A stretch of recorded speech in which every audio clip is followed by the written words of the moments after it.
take questions at the end of the session. Hello, everyone. Thank you for coming today to hear this talk. I'm sure just another virtual meeting is what you needed today. So I know these can be exhausting and tiring, so I really appreciate you coming out today.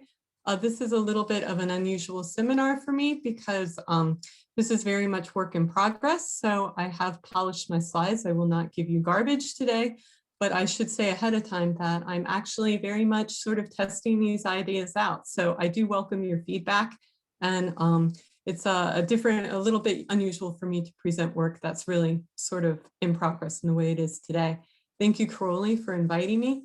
And this work that I'm working on now is inspired very much by a paper he recently published with Christoph Stadtfeld in Social Networks on Simulation and Networks.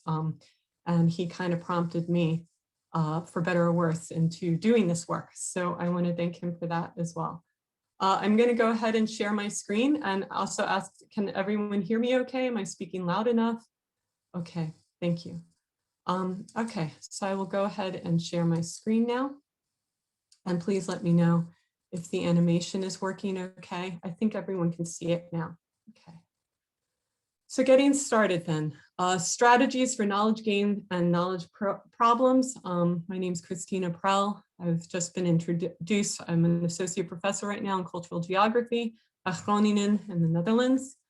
But I have been in other places.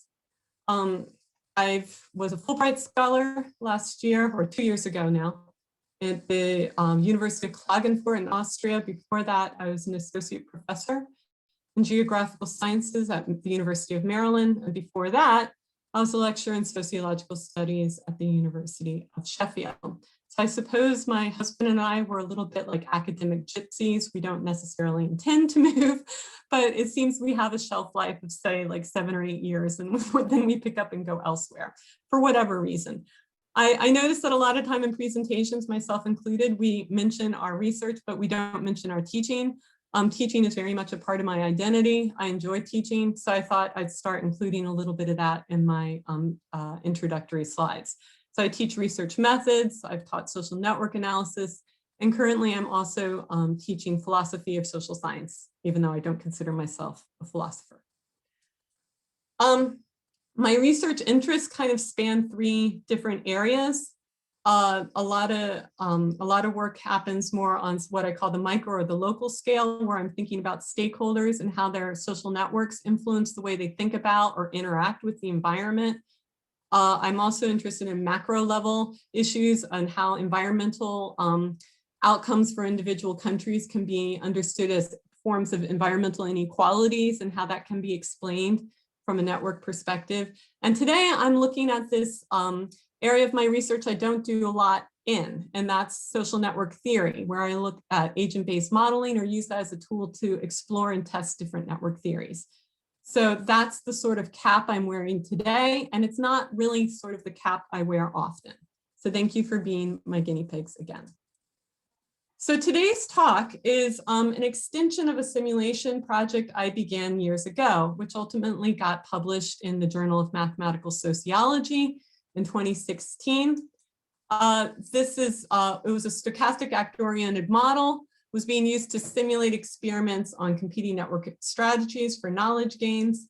And sorry for this constant animation here. And so today I'm going to be building on some of the findings from this article. Okay, I'm going to consider some of these same networking strategies. I'm going to think about how these network strategies can be used to solve an exogenous network problem.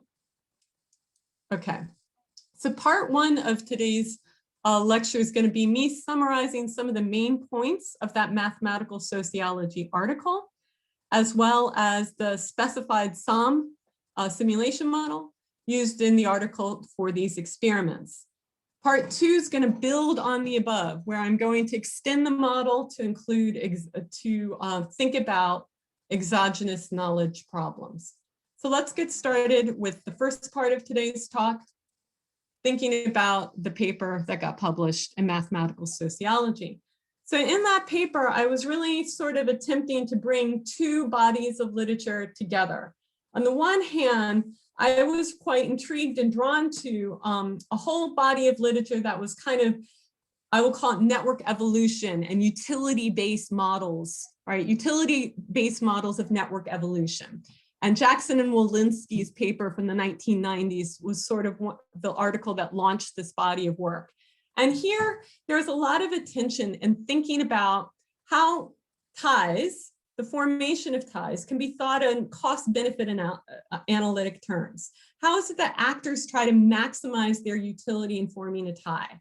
And by altering the parameters of the cost or the benefit, what might be the global structures that emerge? And so the kind of structures that got highlighted a lot in these sorts of articles were things like the wheel, the star structure, a circle, and so on.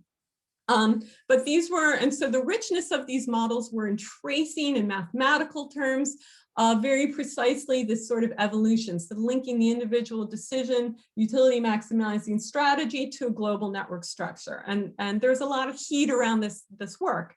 But it did receive criticism that actors were treated in homogeneous terms. There was no consideration for the different kinds of ties, and they were rather deterministic, which brings in the second body of work.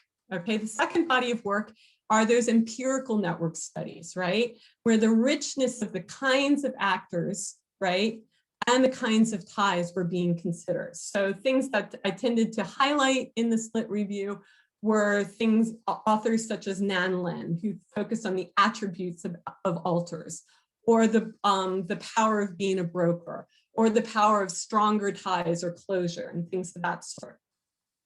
So how to bring these two bodies together? So on the one hand, we had the strength of these utility models, which was looking at maximizing gains and minimizing costs. And so thinking about that in empirical terms, our article positioned maximization and utility maximization in this idea of maximizing knowledge. Knowledge resources is a type of knowledge that often gets discussed in empirical studies pertaining to social capital or network exchange. And so I was really borrowing from that body of literature and positioning knowledge as a type of resource. So knowledge can be shared, so it is not lost by an ego if an ego shares. And also we hardwired into the simulation that an ego can only learn from a reciprocated knowledge, from reciprocated knowledgeable alter, okay? And I'm going to make a big leap in assumptions here that the people in this audience are familiar with the stochastic actor-oriented models developed by Tom Snyders and Christian Steglick and others. And so I'm just going to throw out some terms and equations rather loosely. We use the objective function for behavioral change, which is found in SOMs, to specify this learning effect, which had, as I just mentioned, this emphasis on the need to have a reciprocated tie in order for learning to occur. So which network strategies would maximize these knowledge gains? And so I turned to sociological thinking on this topic, and I developed these sorts of narratives, all right? This idea of pursuing experts, this idea of pursuing brokerage, pursuing closure, and pursuing socially similar others. All right, and then I also specified combinations of those strategies, so bringing in a little bit more complexity. And although I'm not listing them all here, two that I'm going to talk about and return to time and time again is pursuing brokerage with socially similar others, as well as pursuing brokerage combined with the pursuit of closure, okay? So these were the things that people were trying to maximize. Associated as a cost was not too surprising in the SOMs world, this idea of specifying a negative parameter for the out degree. So the cost of the tie was being conceptualized and operationalized, if you will, in the form of a negative parameter associated with and combined with each of these network strategies. So each of these network strategies then got placed into that objective function for the network selection model found in SOMs. So both the objective functions for network change and behavioral change were brought into what is known as the evaluation functions in SOMs environment. And probably, and again, assuming that many people in this audience are familiar with these models, okay, when you're estimating a model using a sum, the data, you estimate from the data to get what's called the rate function for behavioral change, the rate function for network change, right? And so because I didn't have actual data, I was simulating this, I specified this as well.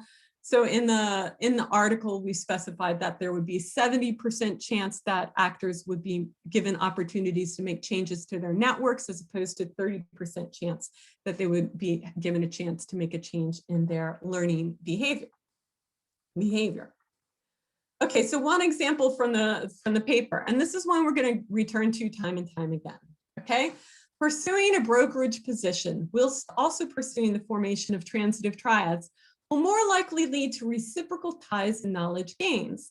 So I highlight the dual terms of reciprocal ties and knowledge gains there, because reciprocal ties are very important, intermediate, sort of structural variable explored in this paper.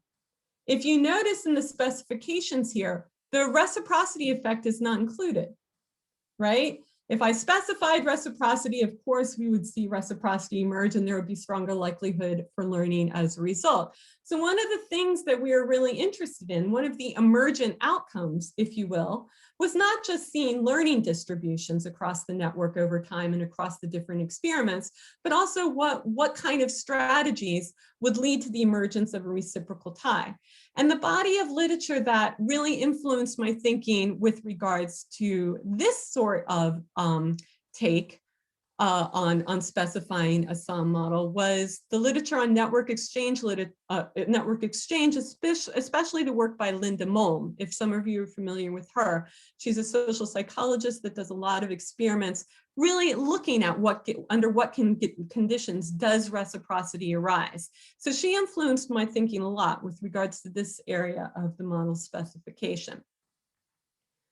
Okay, and because also we are thinking about learning and coevolution, right? We did have this learning effect. So here are all the assigned beta values given to this one particular experiment, all right? And again, there's no reciprocity here. We're going to see how reciprocity emerges. We're also going to see then how reciprocity goes hand in hand with learning. 50 actors, each randomly assigned, 2 knowledge variables that are distributed according to a normal distribution, 1 set of ties that are randomly assigned according to 0.03 density, and 1 social variable. Okay, same normal distribution as above. Okay, so this is taken out of the article. All right, so you can see that in dark blue, these are the reciprocated ties. This is a very dense network when we're only focusing on the unilateral ties, or both the unilateral and reciprocal ties. It's an average degree of around 10 or 10.5. Okay, but the reciprocated ties are really the ties of interest here. And so when you think about in those regards, it's not a very dense network at all. Looking at, this is a blurry sort of slide because it's a snapshot taken from the article. All I want to convey here is, first of all, what you see in the blue triangle is this specified experiment of brokerage combined with transitivity. I simply wanted to show you here that in the article, we varied not only looking at different experimental strategies in size 50 networks, but we also looked at size 100 networks and size 300. So we looked at varying parameter values and varying network sizes in this article. So there is a lot of sort of results that the article tried to summarize and draw conclusions from. Also, for all the experiments in the paper, the out degree parameter was adjusted to ensure that all the resulting average degree for all of the experimental networks was around 10, okay? So that was something that was consistent across the experiments. Okay, so one of the big conclusions that the article made was that transitivity was this sort of powerful tendencies. It seemed to offer a lot of opportunities for generating reciprocal ties that would enable learning. but also ties that would generate sort of these large cycles through the network, thereby better enabling knowledge to flow. And this was something discussed in relation to these singular, simple sort of strategies where we're only looking at the pursuit of transitivity per se, but also in the mixed strategies, right? For example, the combination of transitivity with brokerage and so forth. There's this positive force for generating reciprocity and large cycles. Okay, so that's a pause one for the summary. I'd like to just pause here and summarize part one of the paper and just offer an opportunity if people have any questions. Just to reiterate what were some of the main points from the mathematical sociology article. We were using SOMs to simulate competing network strategies to identify which strategies are best for building reciprocal ties that enable learning. We're also building reciprocity in such a way as to locate the experts and allow knowledge to diffuse across the network. Transitivity or alone or combined with other tendencies seemed a powerful driver for enabling learning across the network. And of course, as with all simulation sorts of studies, these were theory-driven experiments, not ones tested in the real world. So that's worth both the strength and the limitation of simulation work. It would have been really hard, if not impossible, to do these experiments, all these experiments in the real world. And so it's nice to be able to simulate these, but of course, one always questions the external validity and generalizability of these kinds of findings. So let me just pause and just see, does anyone have any questions about what I just did? I see a hand raised by Paul. Yes, thank you. I hope you didn't say it before, I just missed it. But how did you define brokerage? I couldn't get it from the formula. Like, what kind of concept did you use for that? And why would it increase reciprocity? What was the thinking behind it? You might have said that, I'm sorry. Okay. So the question is, how did we measure brokerage? So I can go back to that. I'll have to think myself. How did we do that? Let's look. Where was the specification? Here. So it's a very, it was looking at, you can see the direction of the ties there given. So it was thinking about how is that, if ego is I, and then we have J and H. So how is I linked to a J? How is I linked to an H? And how is, oh wait, I've got the wrong things here. I'm so sorry, I have the wrong formulas here. I apologize for that. So I have the wrong formulas here, but I can tell you that we are looking at the directionality of it. So how is it that I was linked to both a J and linked to an H without there being a link from J to H? Okay. So that's how we measured it. So does that answer that question? Yeah, okay. I guess that's Bert's constraint measure. Oh, yeah. Okay. Well, no? Okay, no, I don't get it's into very that. simple. It's a very simple measure. It was very straightforward. It was kind of like, it's better to think of it that it was an open 2-star. Okay. Okay, thank you. Okay, and I apologize. I didn't check my math. My apologies. But with that though, and to answer your other question, I don't think it was it'll be helpful to show that. So pursuing brokerage led ultimately to a network that's disintegrated into fragments. And so brokerage alone was not a very successful formula or strategy. Transitivity was more likely to lead to reciprocal ties, right? And so even though these were artificial simulation environments, one could think though, when one thinks back to everyday sort of empirical settings, that sort of corresponds with what we tend to find in the empirical world. A friend, transitivity, this idea of friends of my friends also become my friends. We're hanging out in clusters. It's easier to do this. We all get to know each other rather in an intimate way. And so in that way, in an empirical setting, also it's not surprising to find that transitivity is more likely to lead to reciprocity. Okay, so does that answer that question? Yeah, maybe just one follow-up question. When you put together transitivity or included transitivity and brokerage at the same time, the takeaway was that despite having brokerage parameters in place, there was still reciprocity coming from transitivity. So the mixed strategy of brokerage and transitivity was actually one of the most successful experiments in the paper, in across all the experiments. And so it seemed as though, and one of the reasons for that we discussed in the conclusions, it seems that brokerage helped to kind of span outwards, right? And explore the breadth, if you will, of the network, whereas transitivity helped to build these cycles across. And something about the two seemed to work well for purposes of building reciprocity and then learning. Thank you. Does that help? Yeah, I just need to put it together. Like for me, it sounds a bit counterintuitive that brokerage, where you want to spread it as much as possible, and transitivity, where you want to close those open triads, would interact. But I think a bit about it. Thanks for answering. Well, and also, but the thing is too, there was in the paper, and I have to say too, it's been a while since I wrote the paper, and so my thinking about the findings are not as sharp as they would have been, you know, closer in time to the actual publication. But what I can tell you that I remember about my thoughts when in writing the conclusions was, on the one hand, brokerage and closure in the world of Ron Burt, he does, towards the end of his book, start to say, this ought to be, in many respects, the ultimate sort of combination. His arguments are that through brokerage, right, one encounters diversity.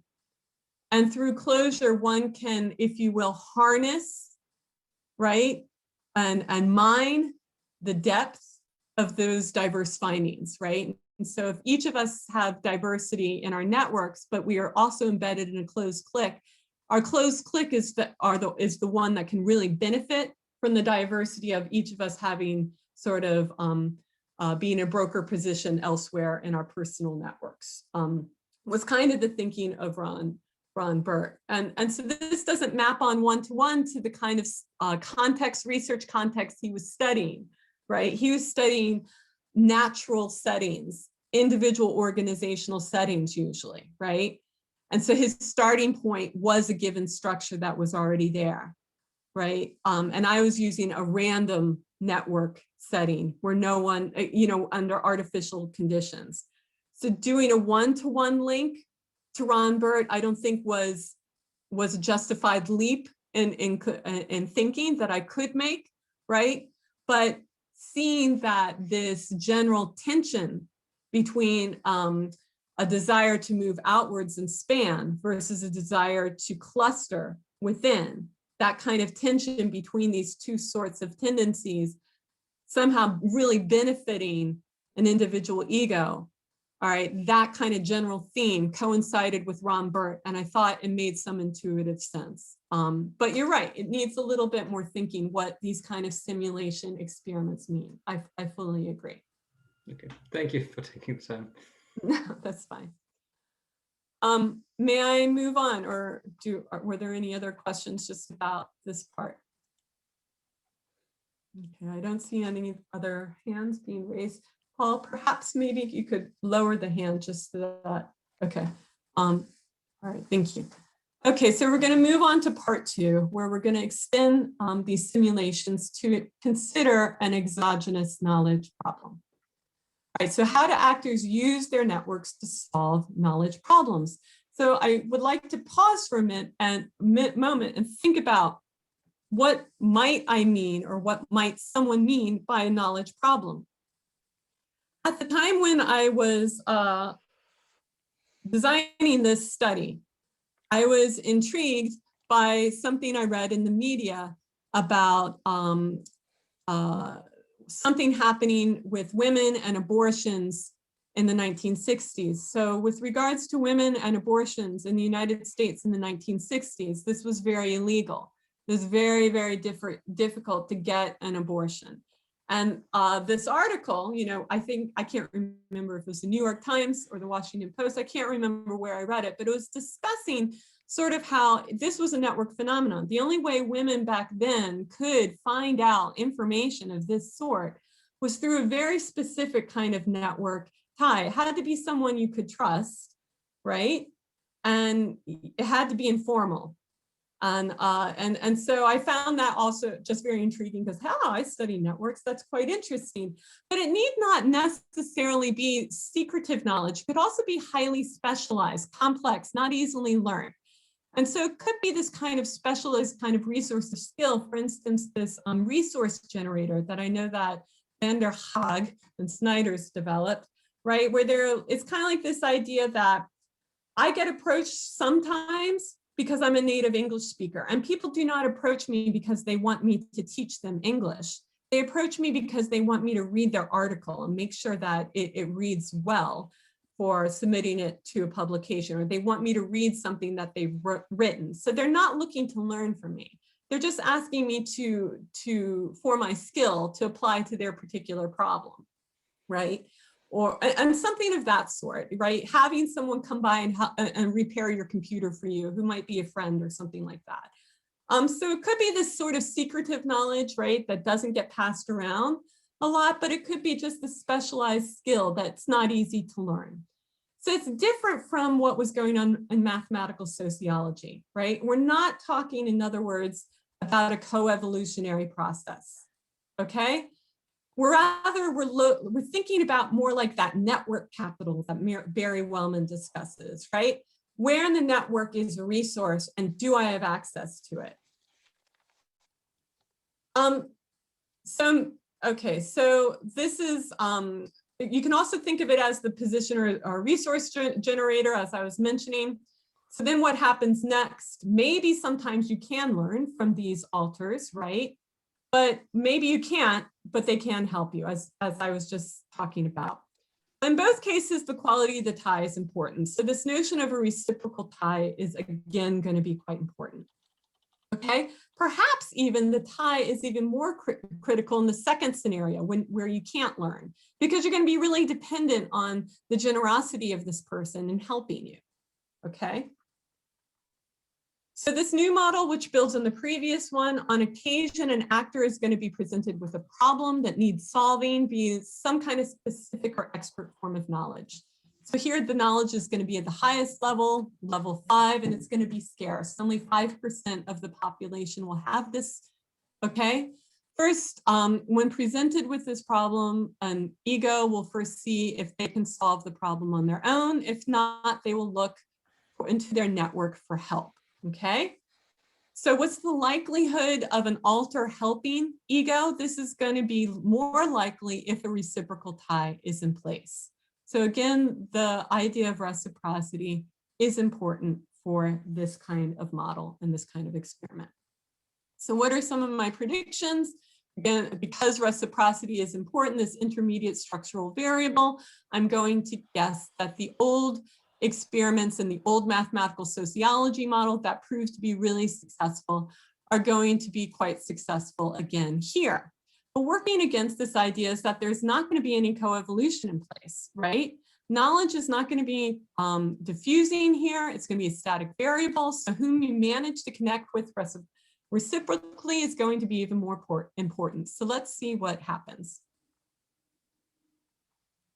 So the simulation begins. There's a 95% chance that an actor is going to be given a chance to change a tie.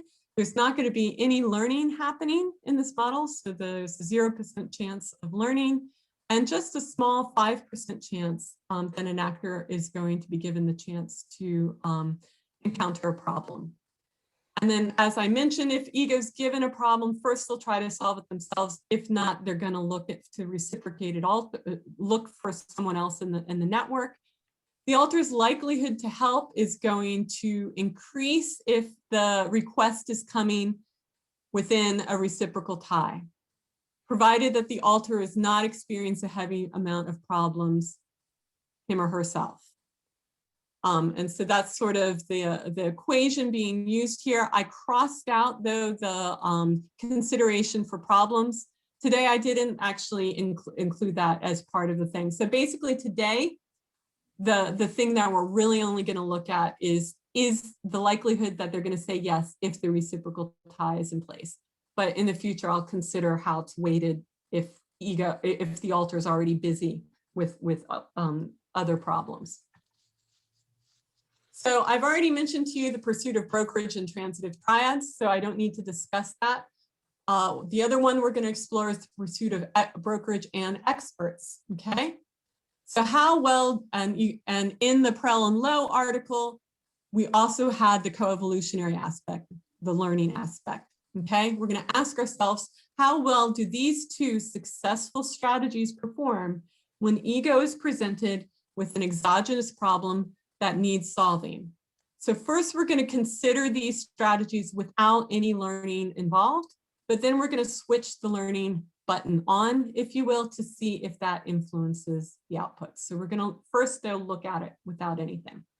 So once again, in the original paper, these were the two strategies that we labeled as successful in the original paper. We're going to take them in to the new environment. Here they are again, okay?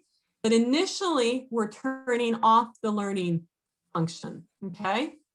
And so now I'm going to get into a little bit more details of the specifications of these new round of experiments. Okay, so at the top, one consistency across the networks, they're all going to be size 50. Once again, there's here, instead of 5 knowledge, range of 5 knowledge levels for 2 variables. We're going to keep the 2 variables, but really we're only going to have 5% are experts and the rest aren't, okay? The social variable is going to remain the same. And then this idea of being presented with an exogenous problem will happen 3% of the time. I'm sorry, I said 5% earlier. I apologize, it's 3%. Okay, then what's different for each experiment? The random model, right? The only other specification other than, most of the time they're going to be making changes to the network is that we're going to have an out degree tendency, all right? And we're doing that just to ensure that the average out degree is around 10. Everything else is 0, so this is going to be our random model. Experiment 2 here is brokerage and triad without any learning. So we have brokerage tendency, a transitive tendency, an out degree tendency. Down here, we give a very heavy value towards the preference for J to help ego for reciprocal ties in place. So I realize this is extreme. I just wanted to ensure that I was definitely going to get a signal. So I gave everyone a 10 across these experiments. Brokerage and triad plus learning, there's a slight change in the out degree, but not by much. We include the learning specification here. Brokerage and social similarity, a very strong tendency for transitivity and for social similarity, and a strong negative out degree parameter. And then once again, the learning effect gets turned on in experiment 5. Okay, so there's all the specifications for the experiments. I don't have the mathematical formulas there, but does anyone have any questions about this slide? Okay, I don't see anything. Okay, so results. I'm going to first give an overview of all the experiments just to highlight some general patterns. Then I'm going to take a deeper look into 2 experiments without learning, and then two experiments where the learning's turned on. Okay, here are the results. What's highlighted in blue are results where there appear to be, if not a significant increase or movement away from the random model, then markedly so. Okay, so for instance, starting at the top, you can see that once again, the out degree, with the out degree row shows that everyone's hovering around an average out degree of 10. Reciprocal ties, a lot are hovering or close to the reciprocal ties found in the random model. The broker experiment 5 here, I wouldn't say it's significantly more so than the random model, but there is a strong increase away from the random model. With transitive triads, the 2 experiments, experiment 2 and experiment 3, which include a transitivity effect, not surprisingly, we see that they are significantly stronger than the random model. Likewise for experiment 4 and 5, a significantly stronger increase in both and the likelihood to have a connection with a socially similar alter. Across all these 4 experiments, 2, 3, 4, and 5, because they're all including the brokerage tendency, of course, they're all having a strong, significant increase in the presence of open 2 stars in comparison to the random model. Okay, ego learning, which is in the old model from mathematical sociology, it's only taking place in 3 and 5, because 3 and 5 are the 2 experiments with the learning effect present. And now I'll get into what we're looking at in terms of solving by problem solving by the reciprocated alter. One thing that struck me right away when I created this table, if we return here to the results found in experiment 5, as I mentioned before, reciprocity is strongest in this particular experiment. Yet the tendency for alters to solve those problems for an ego tend to be stronger in those 2 experiments in which transitivity is present.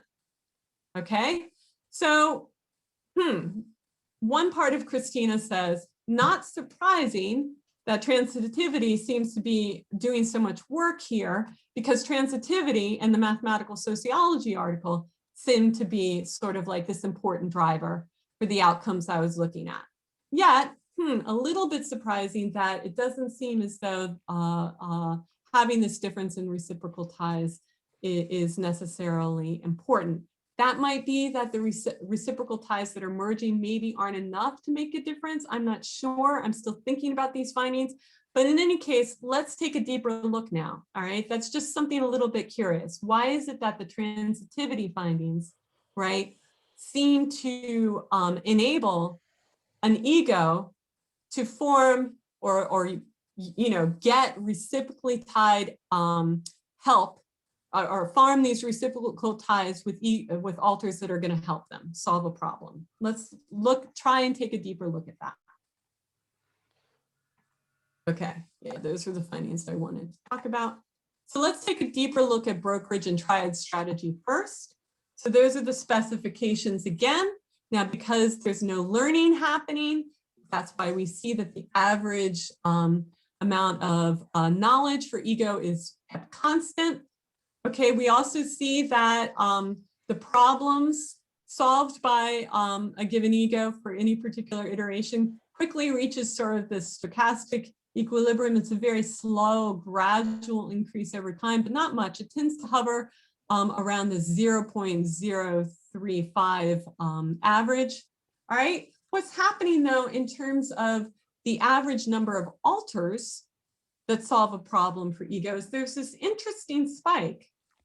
Very interesting. It's hovering around 0.1 for the first sort of third round of iterations to about the 20K or 30K mark. And then there's this huge interesting spike. And part of me thinks maybe the network got lucky. All of a sudden, some sort of networking strategy way, they just managed to land one of these experts. So when I look at this graph, I think, I'm going to expect to see an expert with a star as a big hub, right? With a lot of reciprocated ties around him or herself. That's what I'm going to expect when I see this kind of spike. But this is what the network looks like, okay? Which isn't meaningful. It looks like a plate of spaghetti at this point at the 40K iteration mark. Let's just extract the reciprocated ties, okay?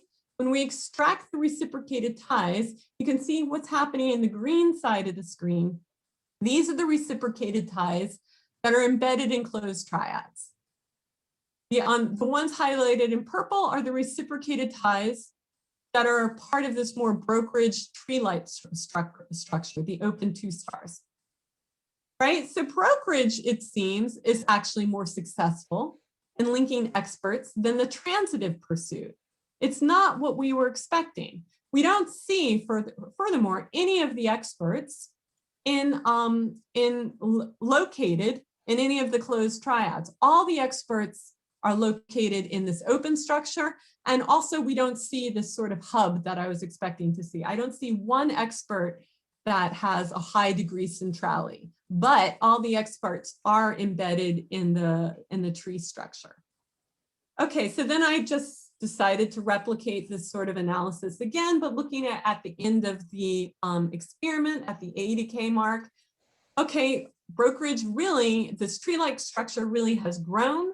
Okay, all of the experts or most of the experts that tend to be connecting with others happen in the tree-like structure. Again, we see that one expert has emerged in the transitive or the closed triads. Okay, so this is a bit of experience. So just pausing there for a moment so you can see it. So this is, again, it at the 80K mark.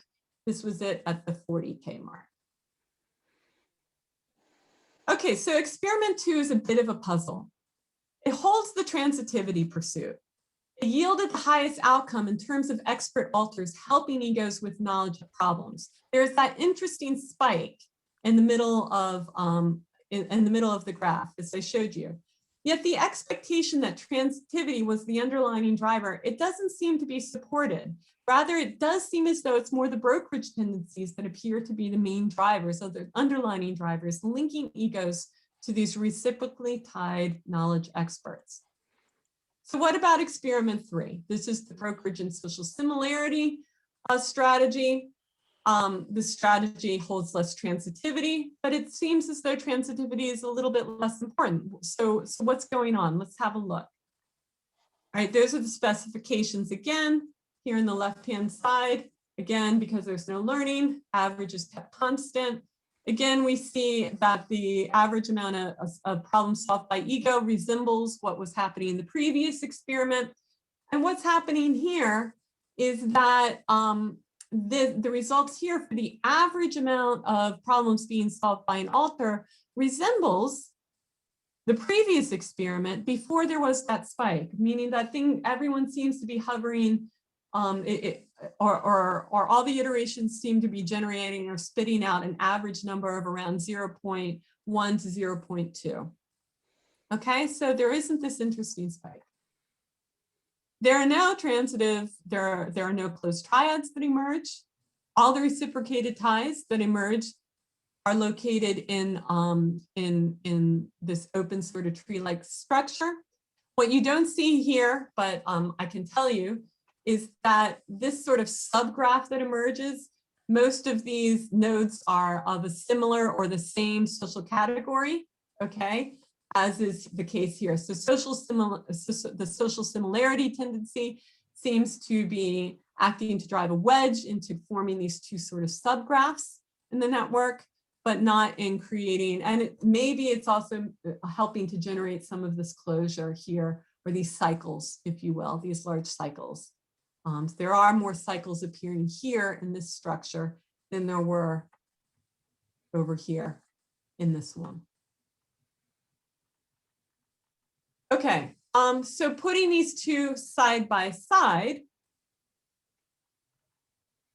transitivity appears to be more successful at enabling ego to get help from alters, but it is not entirely clear why this might be this case. Was this just random luck? So repeating the same experiment multiple times seems one necessary next step to me. But maybe transitivity in the form of unilateral type formation may assist or support the formation of reciprocity via brokerage. That's one thing I'm pondering. And I would have to kind of dig deeper into thinking about looking at and teasing that apart. Now, what about when learning is turned on? So we just have about 3 or 4 more slides now before the conclusion of the talk. So I'm just going to finish up with looking at what happens to these same results once we turn learning on. So either you can learn from an alter, or you can just turn to alter for help. So we're going to have both sorts of pursuits going on. In such a scenario, then we can assume the knowledge, although still scarce, it is not so complicated that an ego cannot learn from alter or solve the problem by him or herself. Okay, so we're going to have to conceptualize knowledge slightly differently if we're going to turn the learning effect on here. So here we go. So now we're seeing, not surprising, that ego is starting to learn across the duration of the experiment. And this corresponds with now there's a slight increase in ego being able to solve problems for him or herself. we still get that interesting spike when it comes to alters. Only the spike happens at a later point in time, right? And this might be because the experiment takes longer when it has to consider learning processes. But let's look again at this time period. This is around the 80th K moment.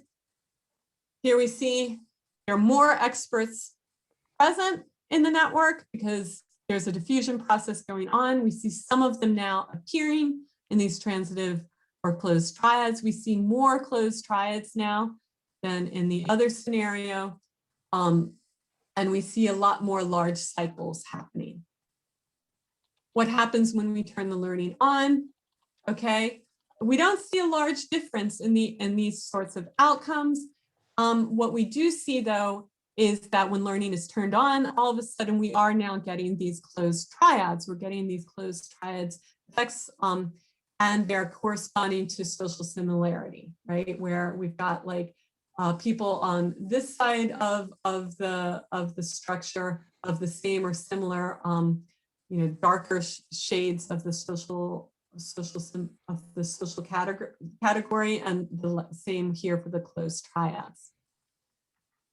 So what to conclude, the inclusion of transitivity again leads to the same kind of peak at a later iteration point, and alters helping out egos. But fewer experts are found in the closed triads than in the open tree-like structures. Transitivity leads to more closed triad structures than social similarity. And again, maybe it's this unilateral transitive ties that are helping to support the formation of brokered reciprocal ties. Overall, the summary and conclusions the next step. So it's not clear to me why experiments involving transitivity are resulting in more success, right? So I'm gonna, and also that peak is very curious to me. So I'm gonna repeat the experiment multiple times. Maybe there is this idea of a unilateral transitive ties helping to support the formation of reciprocated brokered ties. I have to think a bit more why that might be the case. I think that that's maybe what's going on here. Across all 4 experiments, though, more experts are linked to brokerage. So brokerage seems to be the real winner here. So running separate experiments where I'm focusing only on brokerage and comparing it only to transitivity also seems to me to be a worthwhile next step as well.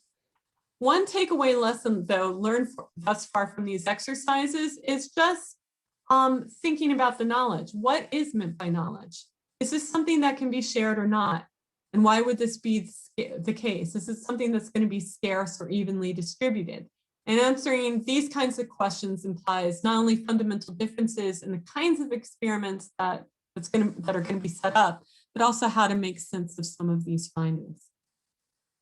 Okay, so that's it. That's the end of the talk. So I welcome any questions or comments. Thank you very much, Christina. I think it is very valuable to present ongoing work, because we can